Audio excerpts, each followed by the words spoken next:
মাসুদের লাশ পাওয়া যায় ব্রিজের কাছে, কাশ্মীর ব্রিজের কাছে। পূর্বাচলে 7 খণ্ড লাশ পাওয়া যায়। আমার পুলিশ আমরা তাৎক্ষণিক এই বিষয় নিয়ে কাজ শুরু করি এবং আমরা এই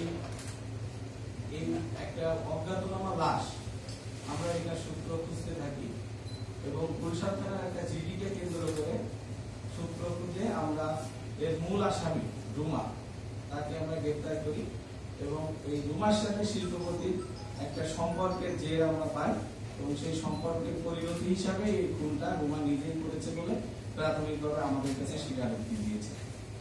এর সাথে আরো যারা জড়িত আছে তাদেরকেও আমরা আইনের আওতায় এবং গ্রেফতারের চেষ্টা অব্যাহত আছে। এবং সবচেয়ে বড় বিষয় হলো যে একটা আইডেন্টিফাইড 7 খণ্ড লাশের যে আসামি আমার পুলিশ অতি দ্রুততার সাথে 24 ঘন্টার মধ্যেই আমরা গ্রেফতার করতে সক্ষম হয়েছি। ধন্যবাদ সবাই।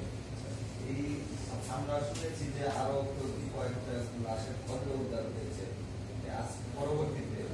প্রথম দিন আমাদের 7 খণ্ড লাশ আমরা উদ্ধার করেছিলাম। আজকে সেই 7 খণ্ডেরই 2টা খণ্ড আমরা গতকাল উদ্ধার হয়নি। আজকে আসামি দেখানো মতে আমরা অন্য স্থান থেকে আবার 2 খণ্ড উদ্ধার করেছি। এই নারী ছাড়া আরো কোনো আটক বা গ্রেফতার আছে? আমাদের আরো 2 জনকে নিয়ে আসা হয়েছে, তাদেরকে জিজ্ঞাসাবাদ করা হচ্ছে যে এই ঘটনায় তাদের সম্পৃক্ততা কতখানি আছে এটা দেখার জন্য। তাহলে কি আমরা কি আটক 3 জন বলবো? না, আপনারা এখন পর্যন্ত একজনকেই বলবেন মূল আসামিকে। বাকিদের যদি আমরা এর সাথে সংশ্লিষ্টতা পাই তাহলে তখন তাদের আটক করা হবে। কি কারণে হত্যা করা হয়েছে এরকম কিছু জানা গেছে? এটা মূলত একটা অবৈধ সম্পর্কের জের হিসাবে এই হত্যাকাণ্ডটা ঘটেছে। না, আর্থিক লেনদেন না। প্রাথমিকভাবে অনুসন্ধানে টুকরো কেন করা হবে? এতগুলো টুকরো করা হয়েছে আবেগ এবং রাগের বশবর্তী হয়ে। সেই ক্ষোভটা ছিল মানে যে মহিলা তাকে খুন করেছে তার সঙ্গে শিল্পপতির একটা সম্পর্ক ছিল, পাশাপাশি অন্য আর এক মহিলার সঙ্গে যখনই সম্পর্ক করে এ তখন মনে রাখে তাকে নেশাজাতীয় দ্রব্য খাইয়ে অজ্ঞান করে তাকে খুন করে টুকরো টুকরো উনি নিজেই করে। এখন পর্যন্ত আমার কাছে জানা দরকার। লাশ পালানোর সময় কারা কারা সহযোগিতা করেছে? হ্যাঁ, ওই মহিলার বাড়ি হচ্ছে ময়মনসিংহ। ওনার বাড়ি ময়মনসিংহ। উনি কি বিবাহিত? ঘটনাটা ঘটছে শেওড়াপাড়াতে। উনি বিবাহিত না মহিলা অবিবাহিত। জিডির মধ্যে ছিল উনি গুলশান থেকে গুলশানে নেমেছিলেন গাড়ি থেকে।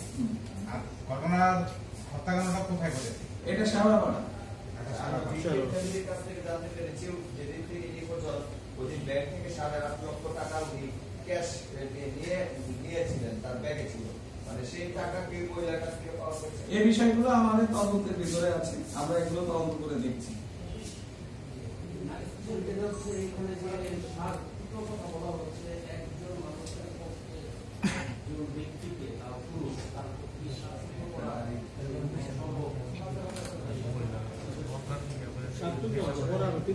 তাকে যে ডিসিস্ট তাকে তো দুধের সাথে নেশাজাতীয় দ্রব্য খাওয়ানো হয়েছিল এবং সে যখন অজ্ঞান হয়ে গেছে তখন তাকে টুকরা টুকরা করা হয়, জবাই করে টুকরা টুকরা করা।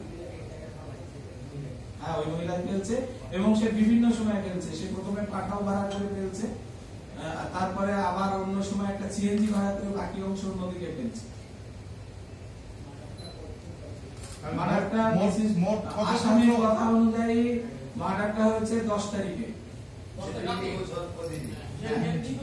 সেদিন রাতে। মোট কত টুকরো করা হয়েছিল? এখন পর্যন্ত 7 টুকরা। পরবর্তীতে যে 3 টুকরা পাওয়া গেছে এরকম একটা 2 টুকরা। আজকে নাকি আরো খণ্ডিত কিছু অংশ আছে? প্রথম দিন আমি বলি, প্রথম দিন তার 2 হাত, তার মাথা, তার নাড়িগুলি, তার পায়ের একটা অংশ পাওয়া গেছে এবং তার যেখানে আপনার মানে পেট এবং পুরুষাঙ্গের যে অংশটা এবং উরুর আরেকটা অংশ পাওয়া যায়। আজকে সেগুলো বোঝা যাচ্ছে টোটাল 7 টুকরো। কালকে তো আমরা শুনলাম টোটাল 8 টুকরো পাই। টুকরো তো আসলে কাউন্ট করে 50 লাশের অপমানে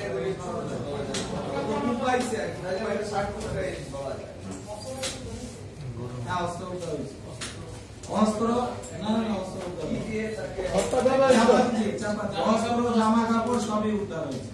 আচ্ছা, এই ঘটনা কি মামলা হয়েছে? হ্যাঁ, অবশ্যই মামলা হয়েছে। করা হয়েছে? অজ্ঞাতনামা দিয়েই তো হয়, এরপরে যতজন অভিযোগ আসে। যে এই নারী কি আদালতে স্বীকারোক্তিমূলক জবানবন্দি দিয়েছে বা দেওয়ার প্রক্রিয়া? তাকে এখনো প্রডিউস করা হয়নি, আমরা প্রডিউস করলে সে কি করবে দেখা যাক। একটু বলে দেন। আমরা অবশ্যই চেষ্টা করবো তার দিয়ে স্বীকারোক্তিমূলক জবানবন্দি নেওয়া। আইনের